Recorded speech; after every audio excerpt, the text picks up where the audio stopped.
Selamat bertemu lagi di mata kuliah kompetitif pasif jaringan. Kita ini versi 3, artinya udah 3 kali saya mengajar pasif ya. Kemudian kita dimasuk di pembahasan di interaksi manusia komputer di bidang pasif.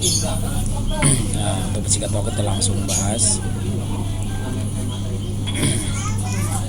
Ya, apa itu hiperpasif? Hiperpasif itu atau human computer interaction adalah gimana manusia berkomunikasi dengan komputer atau bisa dengan mobile, pokoknya yang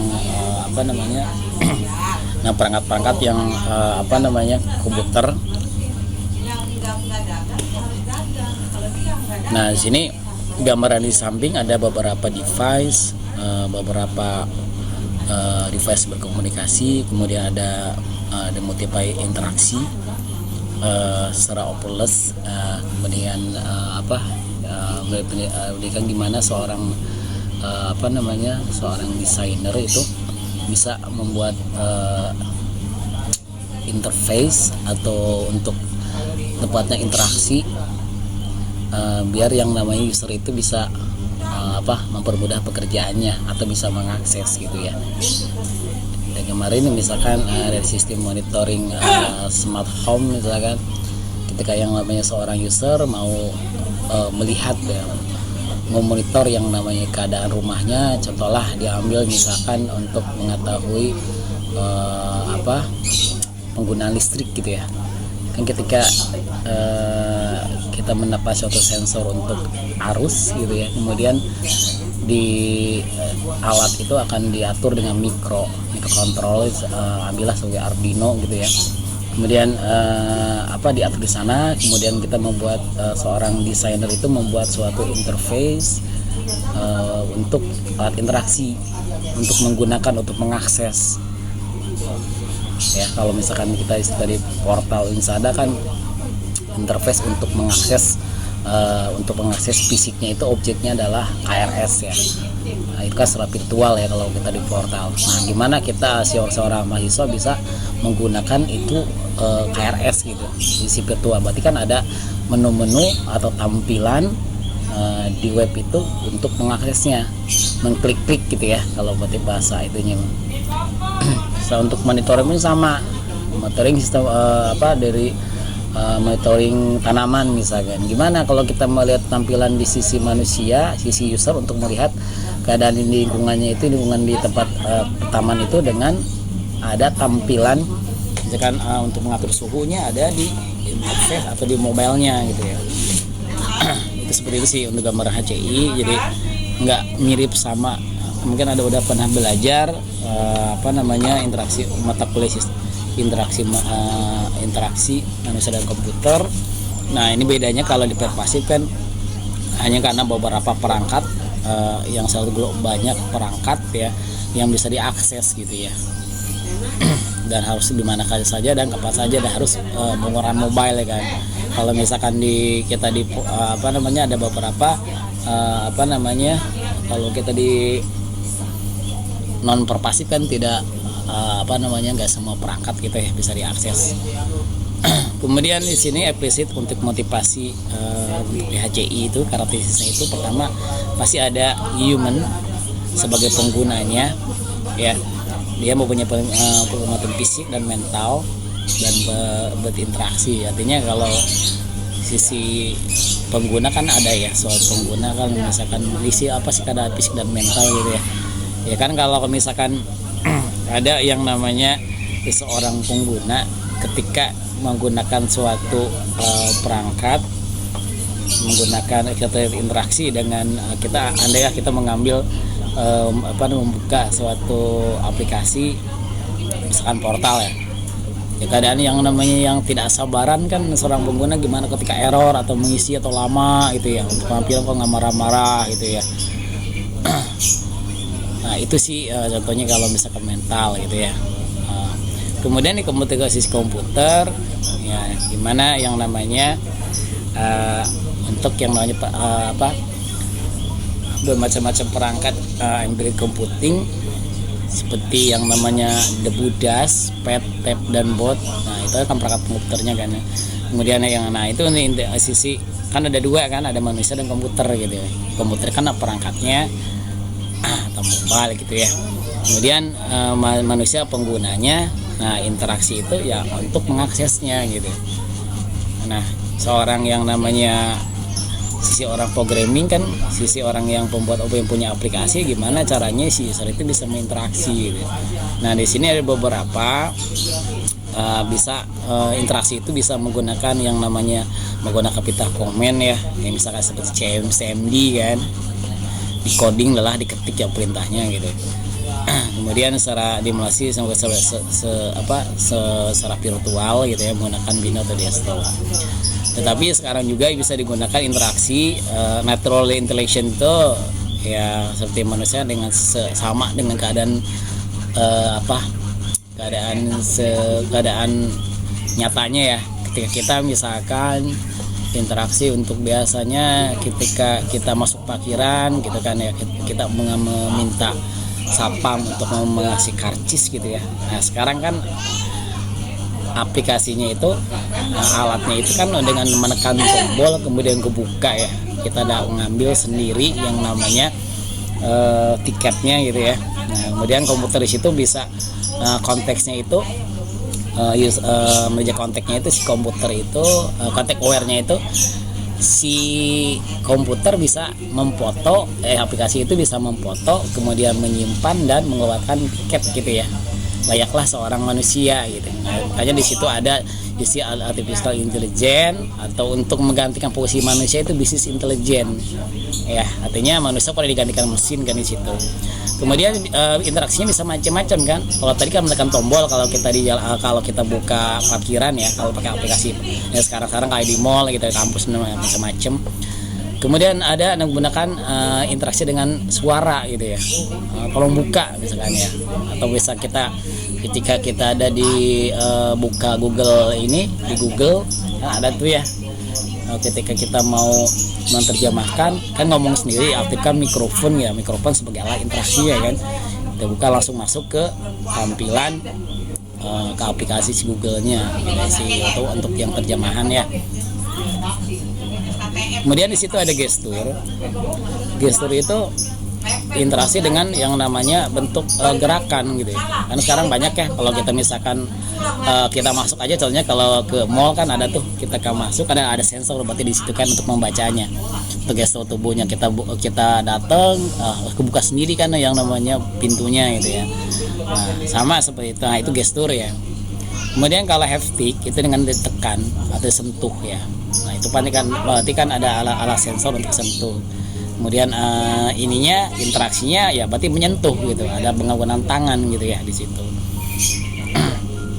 Oke, kemudian kita lanjutkan untuk motivasi HCI itu yang jelas mendukung untuk efektif pengguna. Pertama useful, artinya bisa berguna ya, artinya aplikasi itu bisa digunakan sama pengguna yang menyelesaikan pekerjaannya gitu ya, sampai yang namanya suatu aplikasi yang tidak bisa digunakan gitu, perangkat kita mengakses yang namanya portal gitu ya, sampai portal itu tidak bisa seorang pengguna atau seorang mahasiswa tidak bisa mengisi KRS atau melihat nilai gitu ya.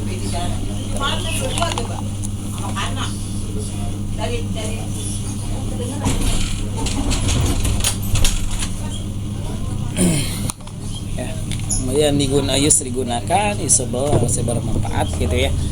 Nah itu yang jelasnya. Kemudian untuk yang namanya implicit dalam pasif itu pasti Anda yang namanya membuat skenario-nya itu dirancang melibatkan karakter orang gitu kan. Orang kan macam-macam, ingin seperti ini, tampilan seperti ini gitu. Makanya perlulah suatu riset gitu ya, agar yang namanya aplikasi yang kita buat itu tidak sia-sia itu bisa digunakan semua orang.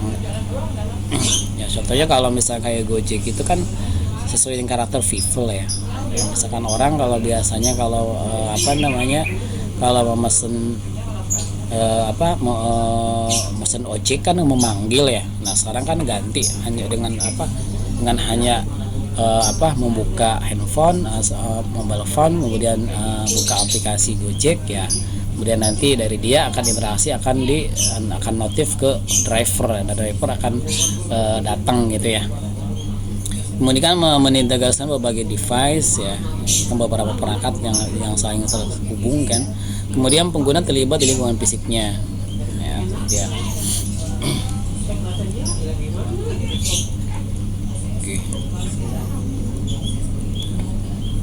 Itu yang kesusahan dari yang kompleksitas dari pasif ya. Kemudian kriteria multimodal ada multi-platform. Multimodal itu interaksi dengan banyak alat komunikasi itu ya. Misalkan handphone, iPad, misalkan ya, komputer sendiri, laptop gitu ya, pad dan sebagainya. Itu multimodal. Multi-platform kan dengan macam-macam sistem operasi gitu ya, sistem operasi. Kemudian di sini adalah untuk membuat suatu, contohnya saya mau buat satu skenario, pengguna sedang melakukan perjalanan dan membawa kameranya. Skenario kedua, misalkan seorang ayah membaca dokumen bisnis komputer pribadinya. Nah, dari skenario itu kedua ilustrasikan persyaratan HCI pada perpasif itu. Pertama itu satu user menggunakan beberapa device. Yang kedua banyak user menggunakan satu perangkat gitu. Contoh yang tadi, yang satu melakukan perjalanan dan menggunakan kamera, kan itu artinya menggunakan beberapa perangkat gitu ya. Kalau yang satu lagi itu satu user hanya menggunakan banyak perangkat gitu. Itu sih intinya. Kalau di HC itu satu user menggunakan beberapa perangkat, kemudian banyak user menggunakan satu perangkat. Seperti perjalanan kan menggunakan beberapa perangkat. Ada perangkat perjalanan kan, ada misalkan kita menggunakan handphone untuk lihat untuk lihat pakai map gitu ya. Kan user satu menggunakan satu handphone gitu. Tapi di dalamnya kan ada aplikasi map, ada yang namanya untuk kamera gitu ya. Ada satu user untuk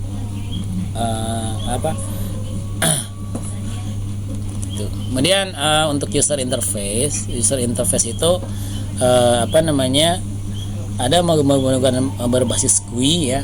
GUI itu bisa graphic user interface ya pasti menggunakan ada gambar, suara, video gitu ya, untuk interaksi sama penggunanya. Ada yang menggunakan command line, misalkan pakai text based interface.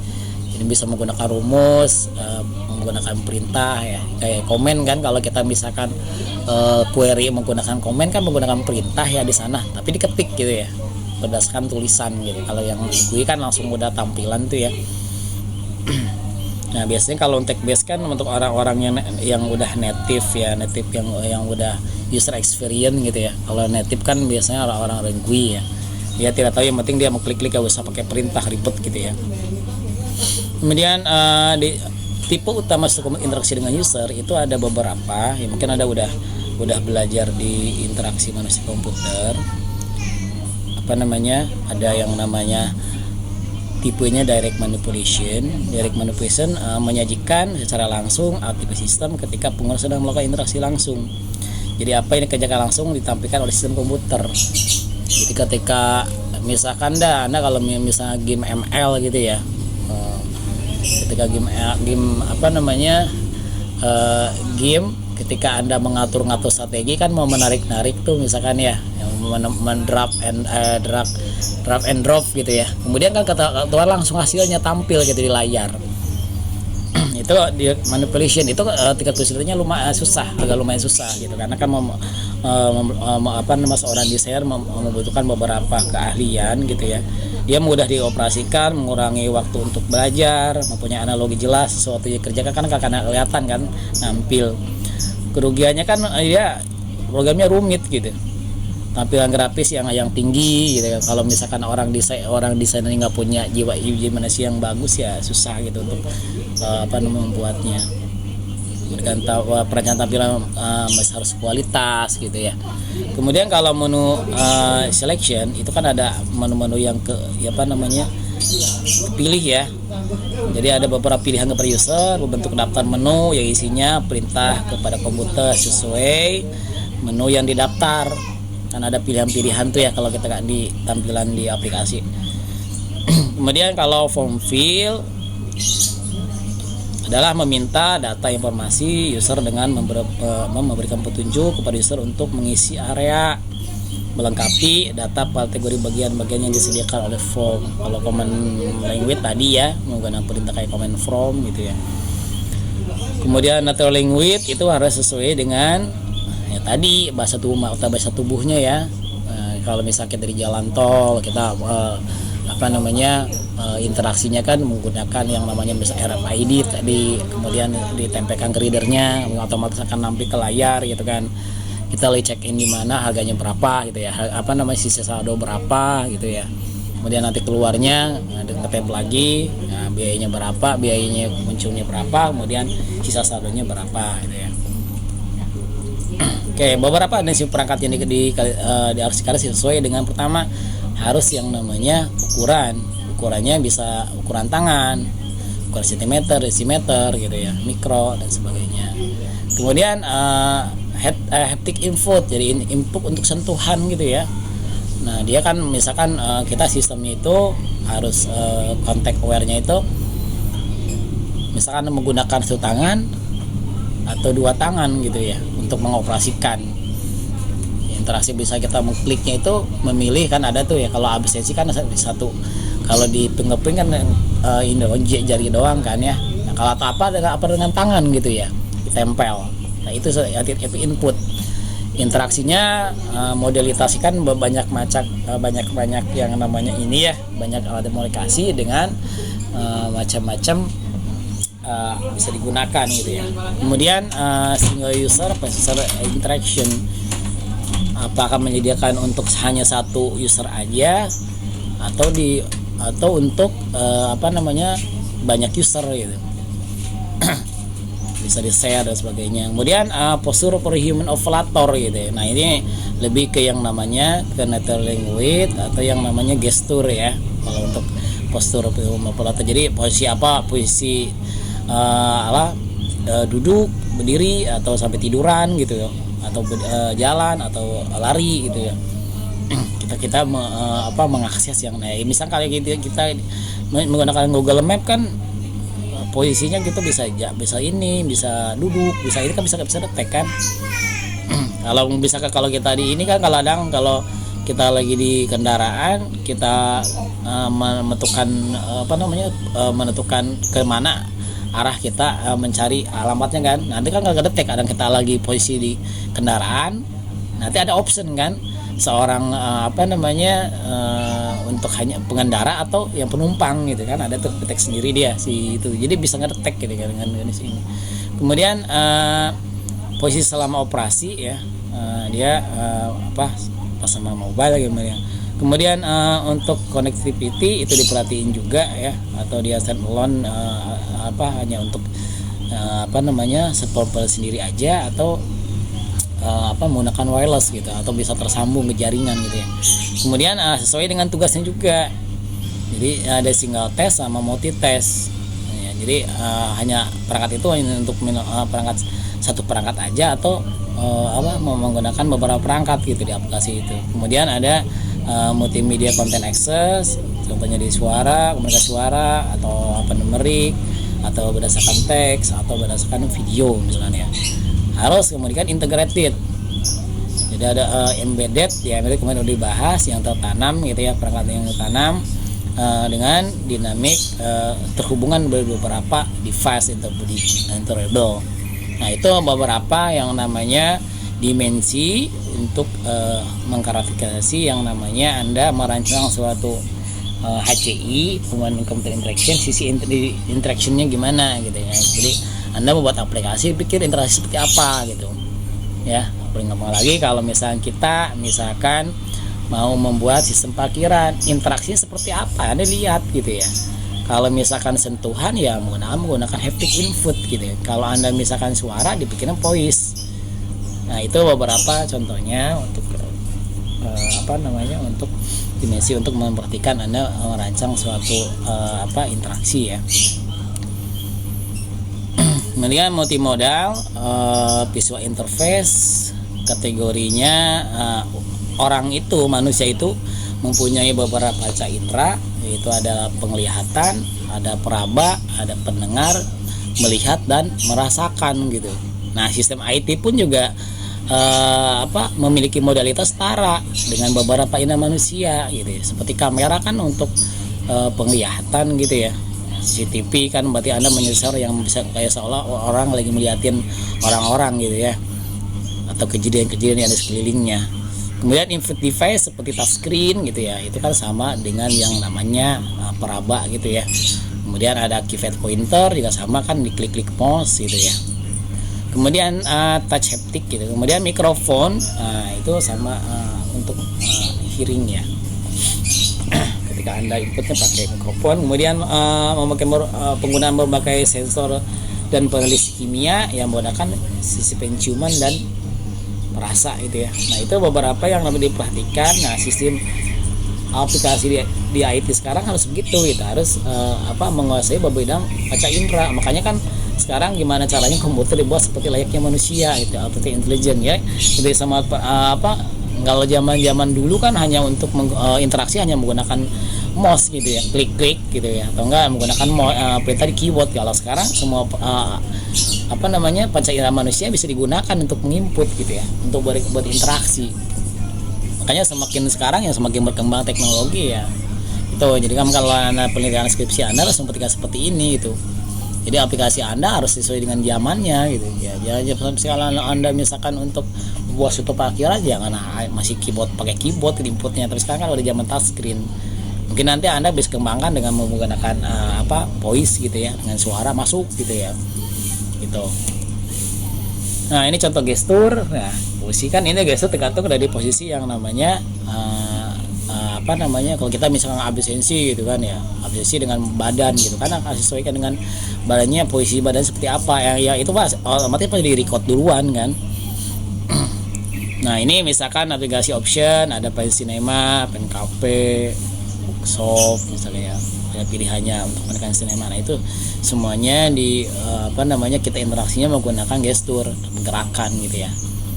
Karena kan kalau Anda nggak pas kan sekarang udah banyak ya kalau misalkan gestur interface itu, baik gestur itu kayak misalkan kita misalkan sekarang kalau di WC toilet yang bagus kan dengan ini pergerakan kan, kalau tangan kita nggak ngapas yang sensor ya nggak ini gitu, nggak airnya nggak muncul, nggak keluar gitu ya. Ya, di sini juga sama, diandaikan yang interaksi manusia komputer itu sama kayak kita misalkan komunikasi langsung gitu, tapi dengan melalui virtual, nggak langsung kita meminta sesuatu kan biasanya langsung ngomong gitu ya. Nah, ini harus pakai alat dulu, kayak komputer dulu, baru ada relatif ke orangnya gitu ya. Nah, itu contohnya. Nah, kemudian di sini desain life cycle-nya. Nah, ini ada beberapa yang tahapan. Pertama, Anda menentukan yang namanya analisis kebutuhan gitu ya. Analisis kebutuhan, Anda bisa tahu ngedesain seperti apa gitu. Jadi Anda harus survei dulu, nggak sembarangan Anda buat sistem tanpa ada mengetahui kebutuhannya, analisa kebutuhannya. Misalkan kalau yang kita mau buat suatu parkiran, berarti kan menganalisa dulu keadaan parkiran. Kita mengetahui gitu kebiasaan di parkiran seperti apa yang masih manual gitu. Oh iya, kayak kita si user minta tiket ke satpam gitu ya. Nah, kemudian si satpam mengasih tiket. Nah, saat itu contohnya analisis gitu. Baru Anda ngedesain, desain sesuai dengan yang keadaan yang manualnya yang kita hasil analisis gitu. Kemudian ngedesain, kemudian implementasi bisa coding gitu ya. Validasi berarti harus sesama disesuaikan tadi sama nggak manual sama yang sesungguhnya gitu, yang sekarang yang buat aplikasinya. Kemudian makanya di sini di mata kuliah pasif itu hampir semua mata kuliah ada di semua gitu, dari Anda jaringan ini kan dari interaksi manusia komputer kan. Kemudian tahap yang namanya model seperti ini sama kayak di RVL gitu, misalkan waterfall gitu ya, Scrum dan sebagainya. Kemudian sisi yang namanya Anda programmingnya, membuat suatu tapi interface, membuat sampai aplikasi jalan gitu ya. Kebutuhan perangkat analisisnya di RVL juga gitu ya. Di analisa perancangan ada UML dan banyak gitu ya, di jaringan. pengguna sensor, ada di elektro, ada pokoknya complicated ya kalau di Propasif itu. Jadi hampir semua bidang hanya suruh pasain kalau di sini gitu ya. Kemudian di sini ini ngasih kebutuhan untuk bisa interaktif. Pertama kan Anda mengerti spesifikasi untuk konteksnya ya. Tadi konteks yang seperti apa yang tadi saya jelasin ya, ketika Anda masuk ke parkiran, konteksnya seperti apa. Konteksnya si orang itu, sistem itu bisa mengeluarkan yang namanya ketika manusia user menekan tombol ya keluarlah tiket. Kemudian si komputer kemudian akan bisa sistem itu bisa memfoto dan menyimpan di database gitu. Kemudian identifikasi stakeholder organisasi requirement, jadi menentukan yang namanya stakeholder yang orang yang terkaitan ya, kan stakeholder termasuk pengguna atau yang punya kan. Kalau parkiran kan ada yang namanya kalau di parkiran kampus berarti mahasiswa, dosen atau pengunjung ya. Sisi organisasi ya, sesuai organisasinya gimana Tuhannya.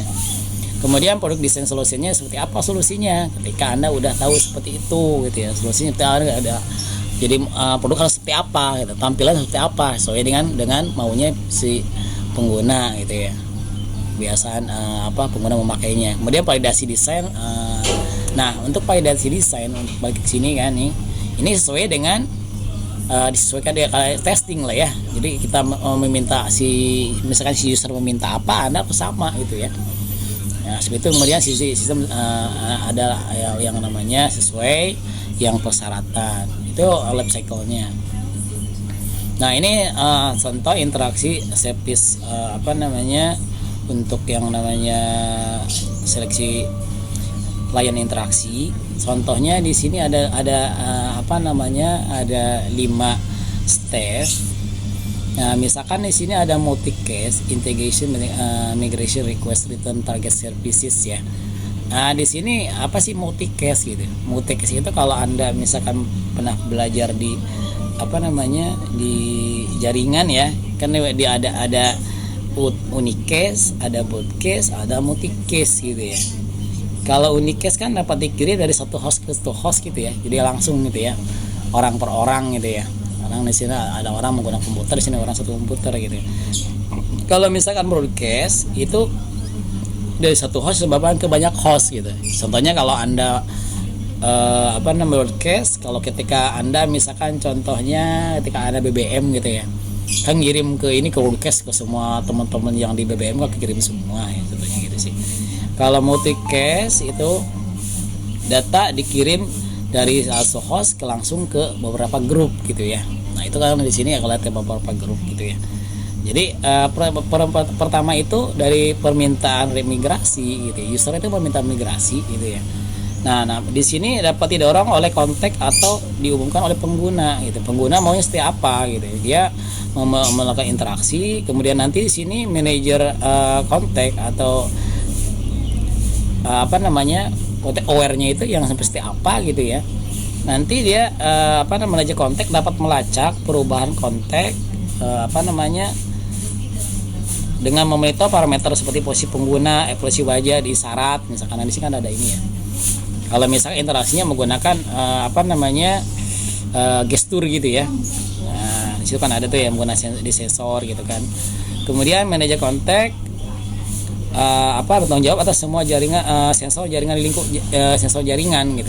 Di sensornya kan udah ada menyediakan sensor berarti di situ, karena kan di situnya ada untuk identifikasi pengguna itu sendiri gitu, karena disediakan suatu sensor, kemudian si meja kontak itu akan melacak perubahan kontak tertentu dengan memonitor parameter pada antar posisi pengguna, ekspresi wajah dan isyarat. Kemudian lanjut ke dispatch request. Dispatch request itu ya untuk nomor 2 ya. Ke sini dia akan seluruh proses pemilihan layanan dibagi menjadi bagian. Nanti ada pencocokan layanan lokal dan pemilihan komunikasi global gitu ya. Pencocokan layanan global dilakukan pada terminal perangkat secara atribusi. Kemudian peningkatan ini di masa mendatang dan penginderaan permintaan diimplementasikan dalam langkah untuk mengatasi akurasi dan kinerjanya. Kemudian lanjut ke local service matching. Nah, di sini pencocokan layar logam dilakukan oleh perangkat terminal mengembalikan tingkat kecocokan dengan manajer konteksnya. Nah, akan balik lagi ke manajer konteks gitu ya. Persyaratan menggunakan layanan versi pengguna dan konteks diambil dari perhitungan dan algoritmanya seperti apa gitu ya. Kemudian informasi konteksnya diambil dari manajer konteks jika diperlukan. Untuk yang namanya global combination selection, dia menerima setelah menerima permintaan akan mencocokkan gitu ya, dari dihitung oleh terminal manajer perangkat. Manajer perangkat konteks memilih kombinasi layanan terbaik untuk permintaan pengguna. Nah, permintaan pengguna konteks angka layanan dapat dicocokkan dan diintegrasikan untuk menghasilkan kombinasi layanan yang terbaik. Nah, karena kompleksitas masa kombinasi, memilihlah layanan algoritma untuk mencocokkan layanan yang optimal. Nah, hasil kombinasi layanan akhir dipilih oleh perangkat penggunanya sesuai pengguna. Contact Manager mengusulkan metode standar kontak untuk memilih interaksi yang tepat. Layanan yang membuatnya perlu untuk menetapkan manajer kontak dan memantau lingkungan yang dengan penggunanya. Nah, di sini user contact bagaimana posisi pengguna itu cocok dengan perangkat interaksi terdekat. Nah, yang terdekatnya dari ini akan mencocokkan gitu ya, apa yang user maunya. Nah, kemudian untuk posisi yang terakhir, migrasi. Setelah perangkat pengguna memperoleh perangkat interaksi target, permintaan koneksi multicast target tersebut. Perangkat dipilih kemudian kembalikan ke definisi layanan webnya sehingga koneksi antara perangkat pengguna dan target dapat dilakukan. Jadi setelah ada pemilihan dari contact manager mengatur interaksi dengan perangkat, kemudian dicocokkan dengan di posisi yang contact prober di sini dengan kontrol lokasi matching dan kembalikan akan dimigrasikan. Akhirnya si user cocokkah dengan perangkat yang ada di sini gitu ya. Itu sih untuk ininya. Nah, ini untuk application level untuk middleware. Ini kan penghubung antara yang namanya sisi yang namanya si user aplikasi, kemudian ini application programming interface. Di sini mengakses, kemudian kan si middleware tadi untuk menghubungkan antara perangkat dan hardware-nya. Nah, kemudian untuk kalau service LBS itu memanfaatkan fungsi menggunakan GPS. Atau biasanya disebut dengan custom based service itu ya, hampir semua perangkat sekarang kan harus melakukan itu ya, biar bisa dilacak ada di mana gitu ya. Ya kalau misalkan kita ke Google Map harus menggunakan GPS kan.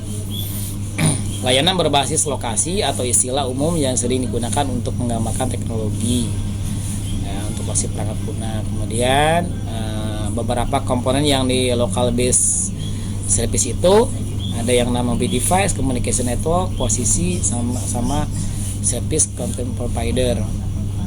Nah, kita contoh di studi kasus untuk video call di Smart Office. Nah, di sini studi tentang bagaimana seorang customer mendapatkan video call di di Smart Office atau Office pinter ya. Istrikan bagaimana kontak-ware-nya layanan memilih kerangkanya seperti apa gitu untuk menyediakan untuk seorang user ya. Nah, deskripsinya itu pertama berisikan device yang ada di Smart Office itu. Pertama ada display proyektor. Nah, itu adalah untuk visualisasikan, menghasilkan gambar visual ya. Kemudian loudspeaker, wireless handphone, yang kategori untuk audio ya. Kemudian untuk mikrofon ya, untuk inputnya. Kemudian ada video kamera untuk input device. Kemudian ada display komputer. Nah, ini untuk ininya, untuk untuk penyedia layanannya biar bisa digunakan komputer, laptop, tablet komputer. Kemudian ada untuk printer ya. Ini beberapa perangkatnya. Nah, ini kemudian device dan service-nya disimulasikan. Jadi ada daftar namanya, project ini, kategori untuk video input, loudspeaker untuk audio output, yang motor 1 untuk video output, audio dan sebagainya.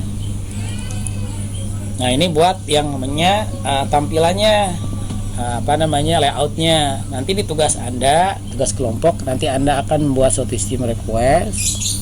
Ya, Anda membuat project apa, nanti projectnya itu sampai hanya untuk sampai prototype. Jadi kalau di mata kuliah ini kan konsep semua. Jadi nanti Anda buatlah suatu sistem yang bagus gitu ya. Itu kan hanya sampai prototype. Jadi anda nanti di jaringannya gimana, komunikasi gimana, letaknya, nempatin sensornya di mana gitu ya. Nah ini kan dari beberapa yang namanya komputer ini letaknya di mana gitu. Termasuk nanti kalau ada sensornya ada di posisi di mana gitu ya. Ini kan untuk mikrofon ada di sini, video kamera, desktop. Nanti Anda buat layoutnya, posisi mana. Kalau misalkan smart kantin ya kantin di sebelah sini. Ketika orang berinteraksi sebelah mana gitu. Sensornya tempatin di mana ya, seperti itu ya.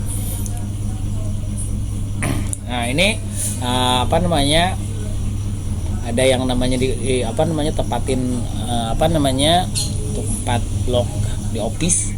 Pertama komputer satu ya sebagai video kamera, kemudian yang kedua untuk wireless tadi ya. Kemudian yang pertama itu untuk yang namanya kemampuan dalam bekas seperti independent. Yang kedua untuk mengkoneksikan. Nah, kemudian Office itu harus menyadari status pengguna lingkungannya. Nah, di skenario-nya, jadi nanti Anda buat skenario gitu ya. Suatu sistem itu harus ada skenario-nya. Ya tadi contohnya skenario-nya kalau misalkan di kita buat sistem parkiran, skenario-nya contohnya user ketika menekan tombol gitu ya. Nanti akan keluar yang namanya tiket. Kemudian sistem juga akan bisa menyimpan bisa memfoto dan menyimpan ke database gitu ya, dari waktu dan jam dan segala. Nah, itu skenario ya. Dalam contohnya kalau di sini skenario-nya si Bob itu melakukan video di smartphone, disebabkan karena handphone sayanya kecil, layar kecil, dia masuk ke kantor gitu ya menggunakan perangkat.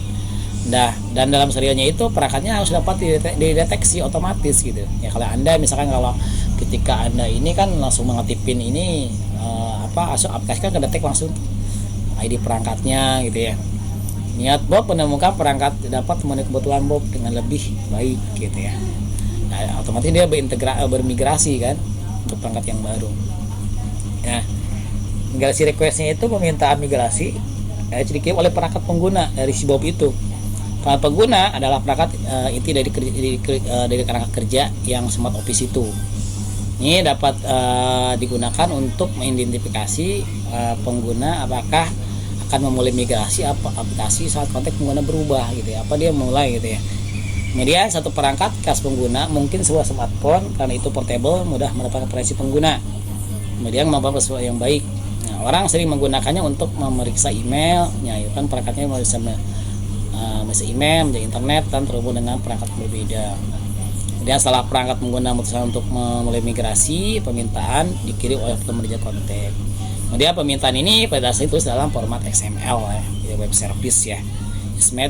Kemudian deskripsinya ada yang namanya user versi pengguna, user informasi integrasi user. Kemudian layanan juga harus berisikan deskripsi dan berkaitan dengan layanan. Kemudian penerima dapat memutuskan apakah mereka dapat mendapatkan layanan tersebut berdasarkan peserta tersebut. Kemudian histopath itu berisikan informasi untuk perangkat ya, kemudian untuk yang mana layanan itu sesuai dengan yang dimau sama pengguna atau dibutuhkan. Nah, penilainya itu user mempunyai informasi gitu ya. Nah, di serial ini Bob melakukan video call di smartphone-nya,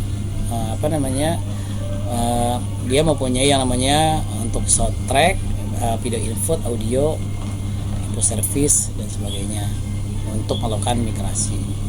Nah, ini konteks formatnya. Nah, kita lihat di sini ini untuk video call. Nah, di sini pertama audio input itu ketika menginput ini kan inputnya kan menggunakan audio mikrofon gitu ya. Nah, ketika permintaan itu ada aplikasi kemudian punya ada user ID-nya, ada tag, kemudian kan tadi Bob tuh mempunyai ada ini ya, ada audio, ada video juga ya. Sisi videonya itu outputnya itu harus ada properti dari screen size itu dari ini kan, properti untuk layarnya setiap besarnya gimana, resolusi gimana, bandwidthnya gimana, kan ada tuh ya. Ketika Anda beda bandwidth agak gede kan, nah ukuran bandwidthnya beda ini juga. Kemudian sisi yang namanya preferensinya kan ada tuh, untuk yang video outputnya itu ada info device-nya, merek apa misalkan ketika dideteksi itu. Kemudian untuk audio input ada outputnya, ada video input. Ini referensinya, properti harus ada. Nah untuk yang konteksnya kontek aware-nya itu untuk profil device tersendiri harus ada juga konteksnya, di lingkungan konteks. Contohnya kan ketika ini ada waktu ya, kayak misalnya gini deh ya, kalau device profilnya untuk yang namanya Anda melakukan klik di yang saya ulangin tadi ke parkiran, nah itu kan konteksnya harus ada waktu juga kan, ketika si pengguna masuk ke area parkiran kan, ketika mendekat harus ada waktu kan, waktu jam berapa gitu ya, jam jam masuk jam keluarnya terus ada ketik di situ, makanya ada preferensi profil device-nya. Nah kalau sisi ini contoh di sini kan ada sampai tempat ini suhu, kemudian jam, kecerahan dan lainnya ada di propertinya. Kemudian untuk user kontaknya itu ada identifikasi user, kemudian ada posisi arah ya untuk dari profilnya. Kemudian ada satu device untuk komputer 2 misalkan. Nah sini profilnya dia kedua pada wireless ya, ada video output service, properti, kemudian screen size, resolusi dan sebagainya. Ini ya, jadi setiap ini ada perangkatnya, ada profilnya. Jadi aplikasi ini bisa harus ada manajer kontaknya, itu yang penting. Nah kemudian web service untuk mendukung open ruang berpasif dengan perangkat muncul dan menghilang secara dinamis berdasarkan ide pemilihan layanan CCI. Ini itu semuanya tergantung dari yang yang akan Anda buat sesuai dengan konteks yang namanya human computer interaction ya. Seperti apa Anda membuat suatu aplikasi biar yang namanya pengguna itu bisa mengakses gitu ya dengan efektif. Jadi gimana caranya si user itu bisa menggunakan suatu aplikasi ya yang bisa digunakan gitu, banyak tidak digunakan, bisa menyelesaikan tugasnya gitu ya. Makanya itu buat suatu aplikasi untuk memudah, bisa diakses di mana saja gitu ya. Kalau ini ya, ini untuk contoh migrasi supportnya, MSC itu means error ya, kalau ada di komunikasi ada bunyi error. Di sini ada persyaratan interaksi, ada interaksi device manajernya setiap perangkat gitu ya, 1, 2, 3, kemudian interaksi sama web service pakai XML tadi ya. Nah, untuk logiknya bagaimana logik, ada aplikasi, elemen interaksi sama batasnya interaksi. Nah itu kan harus dijelasin juga. Nah ini contohnya, nah itu XML-nya ya, contohnya di situ ada information konteks ya, sesuai yang tadi ya, tadi kan ada dibuat flow-nya. Nah di sini ada waktu, temperatur. Mungkin Anda udah belajar yang namanya XML, paham lah ya XML gimana ya XML-nya. Ya, kemudian ada tugas nanti Anda buat ini contoh namanya contoh perpasif tahun kemarin, jadi mahasiswa yang semester kemarin yang tahun 2019-2020 ya. Nah ini ketua kelompoknya Pak Jahari dan kawan-kawan, mungkin sekarang udah semester 7 ya. Nah dia membuat smart bed. Jadi Anda nanti buat tugasnya ya sama hampir seperti ini. Jadi intinya tugas Anda aplikasi yang berbasis perpasif. Jadi harus minimal menggunakan sensor kan. Nah kalau di sini kan minimal sensornya 2 gitu ya, 2 sensor. Nah, kalau di ini contohnya dia sensor getar sama sensor suhu. Jadi Anda tulis nama sama ini, nama proyeknya apa, proyek siapa, kebutuhan bisnisnya apa, kemudian persyaratan bisnis untuk apa. Ini akan yang namanya menu-menu yang akan selanjutnya akan nampil di aplikasi Anda. Nah nanti aplikasinya selesai sampai yang namanya prototype. Nah karena di sini ada perpasif, otomatis nanti ada hubungan perangkat.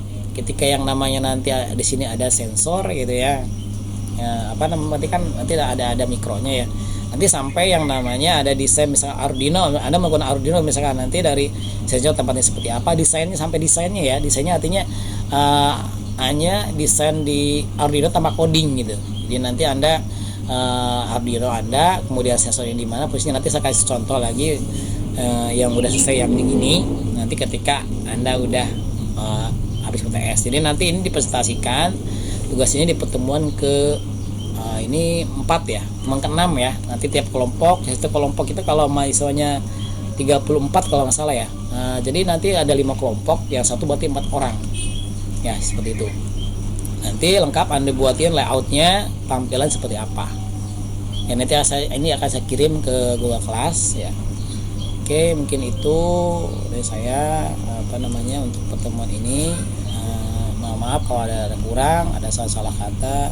Saya ucapkan terima kasih. Wassalamualaikum warahmatullahi wabarakatuh.